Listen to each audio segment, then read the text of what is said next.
Hey YouTube, as you can tell by the thumbnail, we are here to talk about Don't Tell Mom the Babysitter's Dead 2024.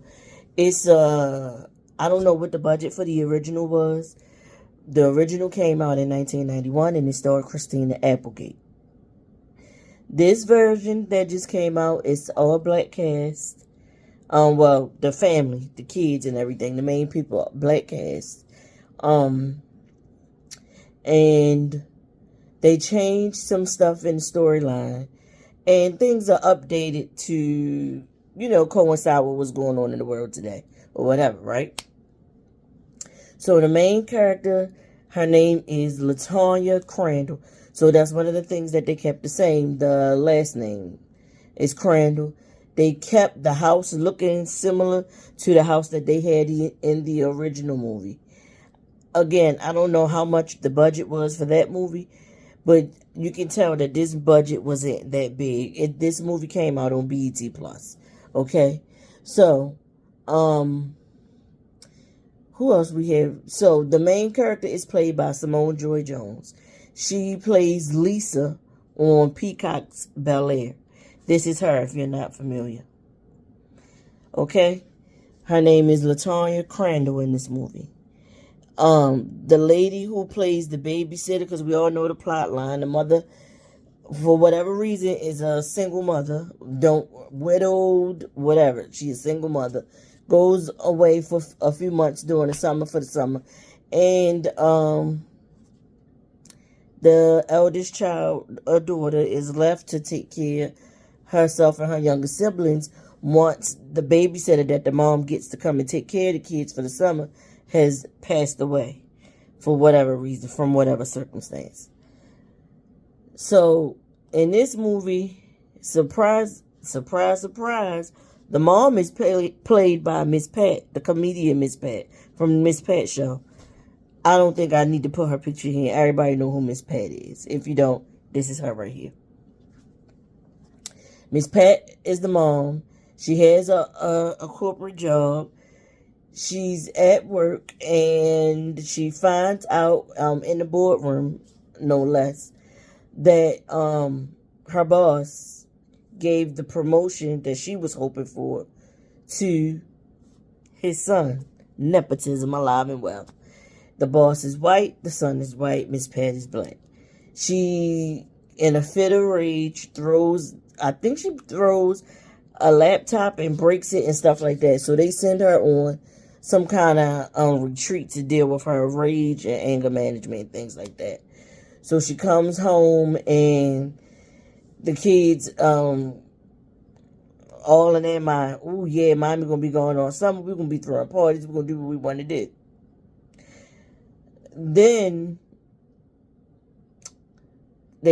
she surprises them by, again, getting a babysitter or whatever, and they like taking her back or whatever. I will say, in this version, a lot of the movie was, I gotta watch the old one again, because to me, it seemed like most of the stuff I remember from the old one, a lot of that stuff, like, it was rushed to happen in the last 30 minutes of this movie. I think the movie was 120 minutes or so, or something like that. Let me check and see.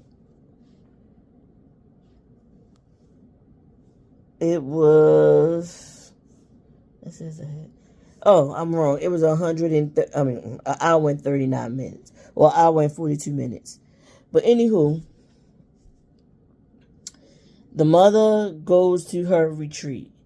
The lady that they get to play the babysitter is this older white lady. I remember when they showed her face, I was like, I seen her in something. So I Googled her. Her name is June Squibb. This is her. She played in this movie I looked at. I think I watched this movie back when the pandemic first happened, just looking for things to watch or whatever. She played in this movie with Blythe Danner. It was a movie with Blythe Danner. She had a place. Something happened to her child. I think she had a child. Child didn't live nearby. And her partner, somebody died. Maybe it was her pet. Somebody passed away. and she felt lonely, so she was trying to like create some companionship and like try to get out of the house and live life. And Blythe Danner's character, she had friends that lived in a retirement community, but she herself had refused to live in one. And the lady who played the babysitter in this, she was one of the friends that lived in a retirement community. As a matter of fact, in that movie, Blythe Danner was dating a younger guy who really did like her, and she had started dating this character played by Sam Elliott. Sam Elliott is one of my actually one of my favorite old white man actors. I ain't even gonna hold you. He one of my favorite old white man actors. But I'm trying to look. I know I put the name of it down somewhere. The movie was called I'll See You in My Dreams. That's what it was called if anybody want to go and look at it. But anywho, back to this movie. So you have Simone playing LaTonya Crandall. She has a younger brother that's a little bit younger than her. His name, just like in the original, his name is also Kenny. In this one, he has locks. He got fronts. He got slugs, grills. And he's also a skateboarder in this. So they kept that true to the original storyline. The young man who's playing Kenny, his name was I remember him. I think his name was Lil Didi, but he was I know him for being a dancer. Y'all know I love dance, all things dance. And I remember him dancing in music videos at first. That was the first time I ever seen him. And he was the kid in the music videos with the long locks. He had super long locks. And then a few years ago, for whatever reason, he cut the locks off. As a matter of fact, he played in this movie that was filmed here in Baltimore. And it was based off this HBO documentary called The 12 O'Clock Boys. In the documentary, they followed this young boy named Pud, who wanted to join the 12 O'Clock Boys dirt bike crew or whatever. They rode dirt bikes and stuff. Well, they ride dirt bikes. They still around. You can tell that's for Baltimore, that's one of the sounds of summer. Them guys out there on them dirt bikes. Not saying that every guy you see on the dirt, of course, on a dirt bike is part of the 12 O'Clock Boys. But the 12 O'Clock Boys is like a dirt bike crew out here. So the movie was called Charm City Kings. And it starred the young man, I can't think of his name, his real name. And I know it. I know he played, I'm going to tell you what he played in. He played young Ralph Tresvant in the New Edition story. He played, he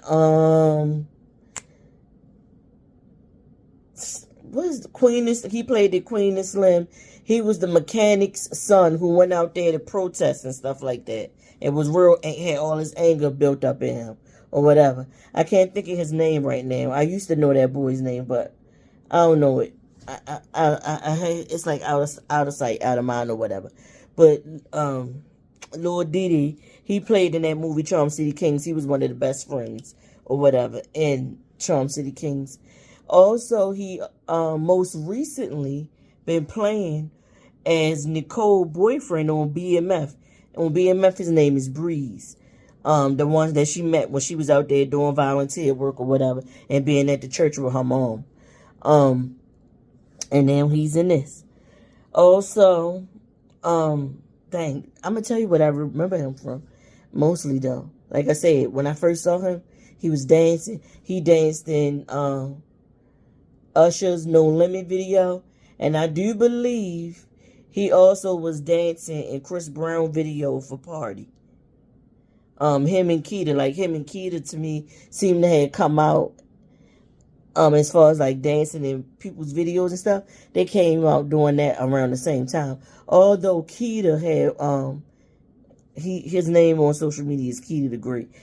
I first first saw him, became aware of him when that viral video came out of him in that school gym dancing against another kid from Tommy the Clown's crew. And what was I saying? That I can't. Like in the video, he like was like his musicality. Keita's musicality always been on point. But let me reel myself back in. I'm going on another tangent for something that don't have nothing to do with Don't Tell Mom the Babysitter's Dead. Keita can just dance, and I love dance. Keita won So You Think You Can Dance Kids too. The only season they ever had of that show.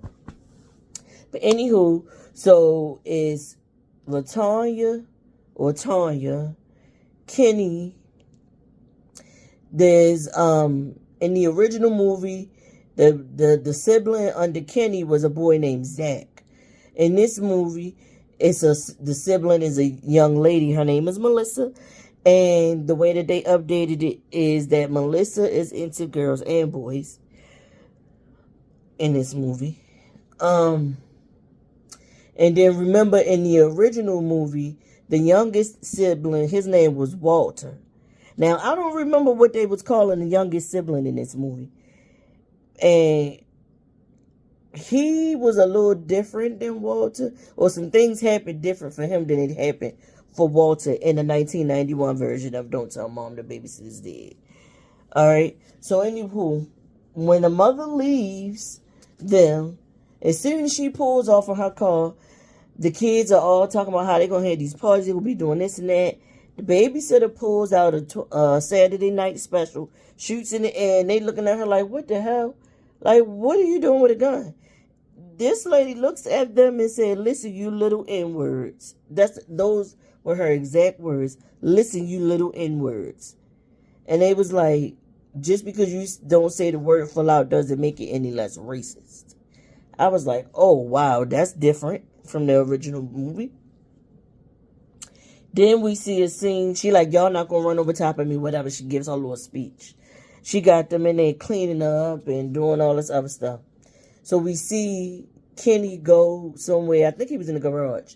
He's smoking weed. She comes in. She throws water on him, which puts out his blunt. And he like, what are you doing, lady? And she was like, if I catch you smoking it again, I'm going to call the cops and tell them you attacked me in a reefer rage. Like in a fit of rage because I took your reefer. You ain't got no reefer or whatever. And I was just like, what the hell? So they go to their sister and like the older sister is like what can we do to get rid of her? Because I'm sick of her. She doing this, she doing that. And then of course, Tanya and Kenny got a contentious relationship, just like they did in the original movie. Them two don't get along so much. So they still playing. They like, how we gonna have this party? Because they had planned to have this party before they knew the mother had that babysitter. So they tell the babysitter that they gonna have a couple of their friends over. They in a what they say? We in a couple of friends from our church group, our youth group at the church or whatever, and they do Christian hip hop. So the babysitter tells them, they ask her if is anything she needs. She said, they asked her, do she need an allergy pill? And she was like, yeah, and a whiskey neat. So they like, okay, or whatever. And then when they said the part about the Christian hip hop, she said hip hop ruined everything for the blacks. I was like, okay, this is something. So anywho, the movie goes on. They need to figure out some money because they have the party, of course. The party is more people than they thought. The lady takes the allergy pill and she ends up drinking whatever liquor she drank, and it had her out for a little bit. But then at some point she comes out of the room and she's looking over the banister, and I'm like, oh my God, this lady better not fall over this damn banister down to the level below. And next thing we know, she looking, she see all them kids in that house, but she's still like delirious from the concoction of the pills and the liquor. She goes back in the room. We see her lay on the bed. We see her stomach rise and fall, which means she's alive. And then It's a time lapse, and you don't see her stomach moving anymore. Tanya comes in the house, sees her cold, dead, gray faced and everything, skin grayed out. So they try to figure out what to do. They go put it in the deep freezer in the garage. The sister gives the idea. Was it the sister or the little brother? One of them two gives the idea to do that because they saw something like this on TV, and it won't look like it was premeditated. Because at first it was the little sister, I believe, Melissa, because she was like, you can't call the cops because we're black. Like the little brother, he tried to call the cops, and they threw the phone out his hand or whatever and hung up. It was like, we black kids and this old white lady dead. How is that gonna look? And of course the house is trashed because they had that party or whatever. So they do try to go, they listen, and they go try to put her in the freezer. Next thing you know, they get her in there, and then you hear a noise like something fell inside the freezer. And when they go to lift the garage, it's a cop standing right there. And he was like, I'm showing up because somebody called the cops. And they, of course, they lie their way out of it and say their mother out shopping or something like that. And that the little brother didn't realize that house phones don't work the same as cell phones. And he didn't know that the call to the cops was going to go through or whatever. So the cop, Kenny get them out of trouble by saying, hey, you work for the sheriff department. I know Sheriff so-and-so, his son played on the soccer team with me or whatever. So basically he saved their tails. The cop leaves them alone and go on about his business. So we get that little tidbit. So I guess the money that the mother left for the babysitter to use to take care of them, I'm guessing they used it to get the house clean or it got buried with the babysitter. I don't know. I don't recall seeing that part. But they need money. So Tanya tries to go out and do ride share. She tries doing Uber. She picks up this guy, take him to the airport. He was going back to his school, which was, did he say he went to Howard? Or she said she wanted to go to Howard. Anywho, she was like crushing on him a little bit, just looking at him, thinking he was cute. Thought that she wanted to get his number and all that kind of stuff. Drops him off where he's going or whatever. And she's like, I gotta really find a job because they in there, they hungry. They don't have no money, they don't have no food. So, of course, just like the original movie, she lies on the resume. The little sister is a computer whiz. Melissa, she's a computer whiz. She know how to gather this and that, so forth, and put it all together and do some editing and make it look like what it's supposed to look like. So, Tanya goes on an interview for this company called Libra. And just like the original movie, it's a fashion company. That's on its last leg. Of course, just like the original movie. So she gets to the office. She bumps into this girl that's like a receptionist for the whole office. The person playing this part is, I think her name Iantha. This is her picture right here. Just looking at her picture, I recognized her. She played Randall and Beth's oldest daughter, the grown version of her, during the last season of This Is Us. She played this something else I saw recently, but I can't think of what it was at this moment. But she's been around doing her thing for these last few years. And she's a pretty good actress in all the things I see her in. So she plays the character Caroline. And then remember in the original, Caroline was the hater that did not like Sue Ellen. Remember? And gave Sue Ellen a hard way to go in the office all the time. She was just so jealous of her. So in this version, Caroline has a gay work husband that she runs everything by them to, like this. So anywho, she says that she's there for an interview for this position or whatever. So she goes in for her interview and she lands it. The boss, Rose, in the original movie, Rose was the boss. The boss is played by Nicole Richie. She plays the lady Miss Rose or whatever. And it's basically the same as the original movie. I will say that, she comes out of the office and is waiting because they said they need to check her references. So they check her references. She got all her siblings on the phone acting like they these people that she worked with or whatever. And she gets the job. She was like, your references were really good, so she gets the job. She starts working there. At some point, she runs into Brian again, and them two start hanging out and dating or whatever. So we see a lot of that, them going on different dates and stuff like that. What ends up happening, Rose asks, just like the original movie, Rose asks Tanya to produce some kind of QED report. In the original movie, it was this little worker bee that worked there that did the work for Sue Ellen up until she got sick. And Caroline used that QED, finding out about that QED report to make Sue Ellen look bad or whatever and try to get her in trouble. And this one, in this version, Caroline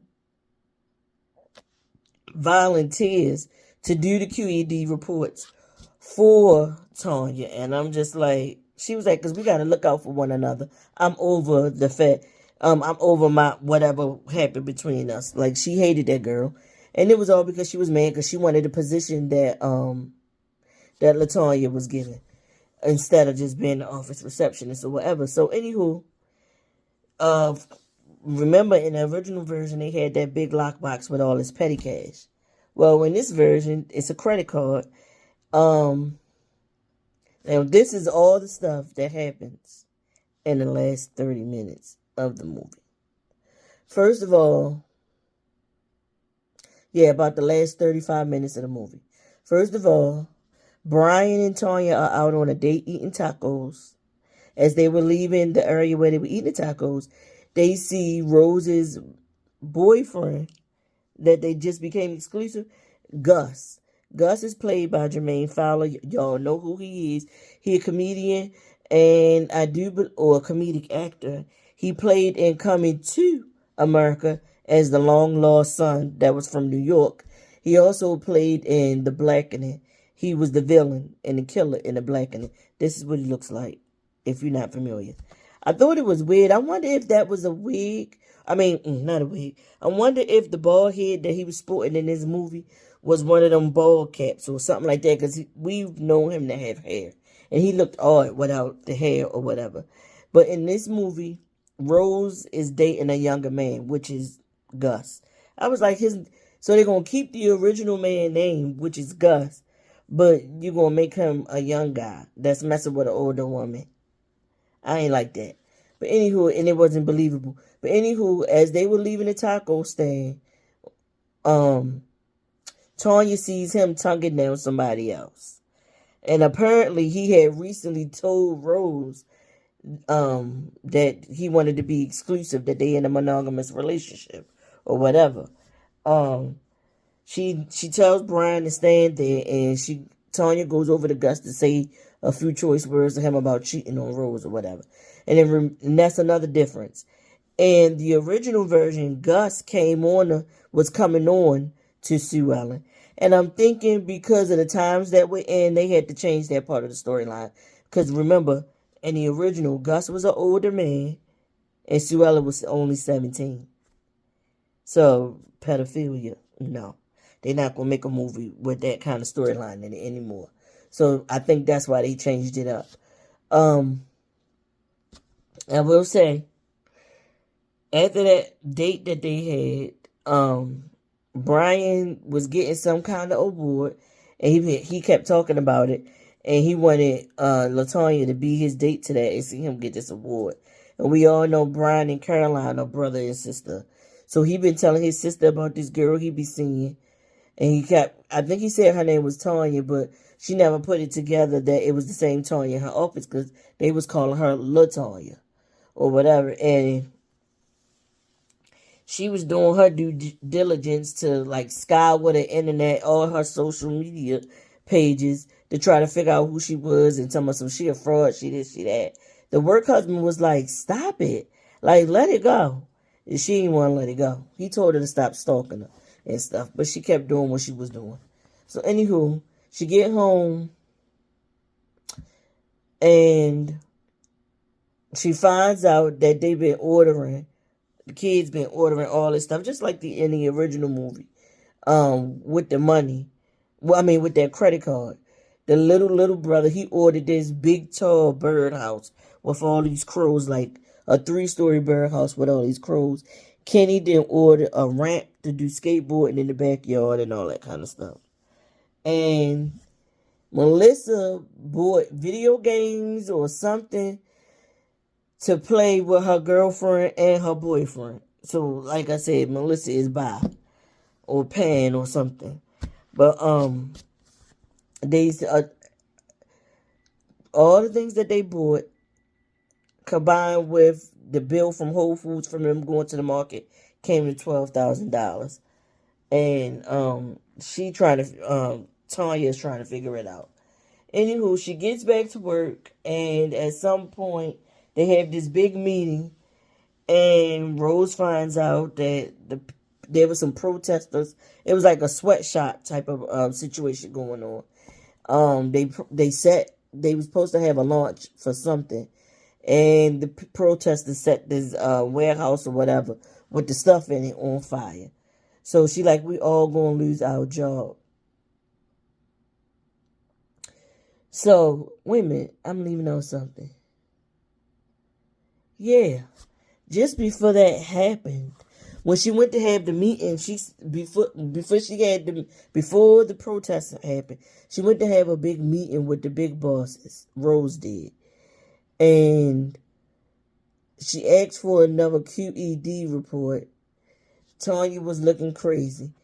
That's when Caroline comes in and say, "Oh, the QED report, I've digitized it all. It's all on your it's all in a file on your computer somewhere or whatever. I've been doing the reports for her." Basically throwing Tanya under the bus. And she made it seem as if, like, to Tanya, she made it seem as if she needed to, they need to work together, help each other out. But to Rose, she made it seem like, yeah, she didn't know what she was doing. So I took over it, and I got it done, and I digitized it. Again, throwing Tanya under the bus. Of course, just like in the original movie, Rose praised Tanya for being smart enough to delegate. And still gave all credit to Tanya instead of giving Caroline any type of credit or whatever. So then, lo and behold, the fire and the protesting happens. And Rose tells Tanya to go home for the rest of the day. So she goes to do some retail therapy, ends up in like a vintage / thrift shop. And she sees some guy and a girl talking about putting together some kind of outfit. She gives her some kind of gold something, talking about wear it with the outfit. And then that's when she all of a sudden gets her idea. So in the original movie, Sue Ellen was into fashion, and she drafted some designs and all those kinds of things like that. And they got the people in the warehouse to make all these different things, these looks, so she could have a fashion show at her house. Of course, she showed the designs to Rose first. What Tanya did in this movie is buy all this stuff. Come up with this idea to buy all this stuff from the thrift stores and basically upcycle it, cut this, sew that, and all that kind of stuff to make some new designs. She went and told Rose about it. Rose agreed. She said, okay, we're going to do this. We're going to save the company. And she was just like, yeah, and what a way to show the company that we still trying to save money is by having it at my house. And Rose was like, you got a pool and a house at your age? Because remember, she's supposed to be 20-something years old. So they get to the house. She goes home. When she goes home, Brian is waiting on the steps, disappointed. He had texted her the day before, reminded her that the event that he wanted her to come to with him was the next night, which was that same night. And she ended up staying in the office, sewing all that stuff, working out all that stuff and putting the stuff together, whatever, to present to Rose and get the approval. So he mad. of course, he's mad or whatever. She said she just really didn't have time for a relationship or whatever. So, of course, he goes crying to his sister about it. She goes in the house and talks to her siblings. At one point, her and Kenny sit and they have a whole heart-to-heart. And she's fussing, the same argument that they had in the original movie. I'm going out here, my summer was screwed up, and you not helping out. All you do is make a couple sandwiches and stuff. And he was like, no, I'm not. I'm stuck here with them all day while you there working. Like, you're not going to give me credit for the part that I do. Because she even made a mention to say, like, just like a man, you want to get credit for one little thing that you do. That's what she said. He was like, one little thing, like, cooking every day. And just so you know, our relationship is the way it is, whatever, because we don't talk, you didn't take the time to really talk to us no more, whatever. And she was saying that she felt like he ain't the same person. And he was like, listen, the locks, the grill, that don't make me different. I am being who I am. You think I'm not being who I am because I'm not playing soccer anymore. I'm not preppy and going to prep school anymore since Dad died. Dad wanted me to act that way in order to be more palatable to white America, so I won't come off as a threat to white America. I said, wow, way to put all those things that's going on these days in the updated version of this movie. He said, this is how I choose to express myself. And to be honest with you, I do have my life together, and I'm trying to get some things together. He was like, she said something about them videos you and your friends be making. He was like, we on our way to getting monetized. He said, wow, over 500,000 followers and subscribers, and my own sister isn't even one of them, or whatever. So he been making videos of the roller skating and all that. I mean, not roller skating. That's my thing. Skateboarding videos. And him and his two friends, they've been making those videos, uploading them to social media, and they got like a nice little following or whatever. But he been watching some Black Food Network and learning these different things to prepare, and that's what's getting helping him to feed the kids. So she asked Kim to help her out with this fashion show at the house by doing that, which was cute.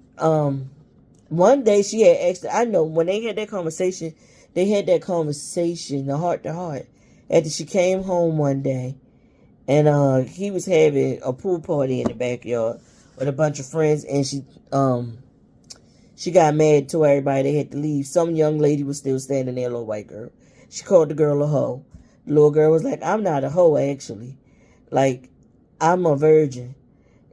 She was somebody who skate with the brother or whatever. She was like, I'm still a virgin. I don't do those kinds of things. And you blocking me in. That's the only reason I'm still here. And so when she decided that she was going to do the fashion show at the house, her friends and also that same little girl that's skateboards with her brother, she showed up and said, yeah, the hoe is here to help you out, to help her with the fashion show, which was cool. So, of course, they having a fashion show. Before she could tell Rose that Gus was cheating on her, that's when Rose gave her the news about what was going on with the company or whatever. So, that night at the fashion show, Caroline shows up. Before Caroline show up, Caroline goes online and finds that Tanya used a stock photo to make it seem like she was in college, and she just put her face on top of the person's photo. She finally got through and figured out that she was still in high school and what high school she go to. Made sure to bring it with her to show it to Rose at the party. And Rose was like, stop trying, like, get out of your own way trying to sabotage her or whatever. So she dismissed Caroline. Caroline went on about her business for the fashion show. Then we see Gus, played by Jermaine Fowler. He comes up to Tanya and was speaking to her. And she was like, you better tell Rose the truth or else I will. And when Rose popped up, was like, tell me what? And he started hugging Rose and saying, with this beautiful decor she got here, isn't it beautiful? And Rose was falling for it. And she was like, Rose, don't touch him. And she told her, I saw him tonguing down some other woman or whatever. And that's when he was like, you know how I felt about monogamy. She was like, I told you so many times you could tell me the truth and not let me waste my time. She was like, you know what? Never mind. I'm not even about to make a scene at this party. At this fashion show. And she just walked. She said, I'm going to give you the satisfaction. And she walks off, her and Tanya walk off to start the show. And he all standing back there yelling like, come on, start a scene. Make a scene. I was like, you is crazy. So anyway, just like in the original movie, the fashion show going on, the mother comes out on stage like, and she yelled, she called the LaTanya Sue Crandall. So I said, oh, that's how you get Sue Ellen in this movie. Because previously, when she was in the house telling the siblings that she was going to have this fashion show at home, she came in and the original Don't Tell Mom the Babysitter's did, the scene where Rose was out in the yard announcing everybody's fashions, that scene was playing on the television when she turned the television on. So then the mother comes and interrupts and said, get all these people out of my goddamn house. You got 20 minutes. And so she apologizes to Rose, tells Rose the truth.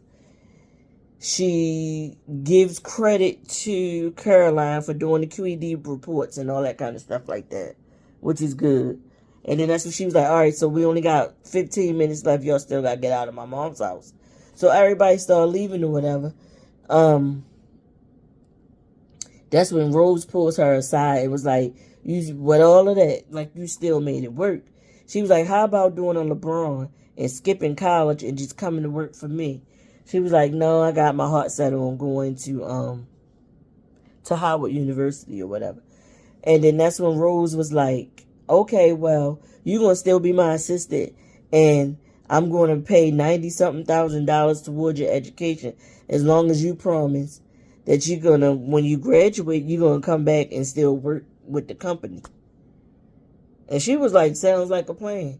Apparently, before the mom had to go away, her plan was, Tanya's plan was that she was going to Spain. And of course, we see that didn't happen, couldn't happen, due to unforeseen circumstances and stuff like that. But yeah. And then at some point they introduced a lady named Joanne. And the lady Joanne was the original Rose from the 1991 movie. Except for in the 1991 movie, the actress had red hair. In this movie, her hair is blonde. And after all the people leave the house or whatever, she has a conversation with Brian.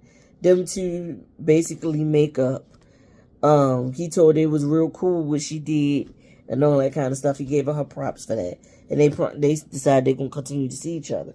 And of course, they sit down, everybody sits down and tell the mom basically everything that happened. And then she was like, but where the babysitter at? And then, of course, that whole scene was up or whatever. And it basically goes off after that. I would give this movie, this remake, maybe a 3.5 out of 5 stars, because I like that they updated it to include all the stuff that's part of life now, as far as people thrifting and upcycling, what's going on with black youth versus the police and all that kind of stuff, and taking into account of that, taking into account that a grown man shouldn't be propositioning a 17-year-old. I like that they changed the storyline so that wouldn't be a part of the storyline like the original movie had. And I feel like the acting was, it left something to be desired. I can't even front. It left something to be desired. Miss Pat was Miss Pat. It's like her playing the mother. She was no different than what she is on her own show, the Miss Pat show. So I wonder if that guy that is the writer for her show, I wonder if he was the writer for this. I'm gonna have to look it up and see. But again, I give it 3.5 out of 5. Y'all let me know what y'all thought of it, if y'all saw it. If you haven't watched it just yet, do you plan to watch it and give it a chance with the black version? This is like reminding me of the Ball Brothers, Tony Baker and Kevin on Stage, when they do that, the recasting the movies but black. I wonder if they would have recasted this, would they pick these same actors? I wonder. But anywho, I'll see y'all next time. This is long enough. 40 whole minutes. Peace out, y'all.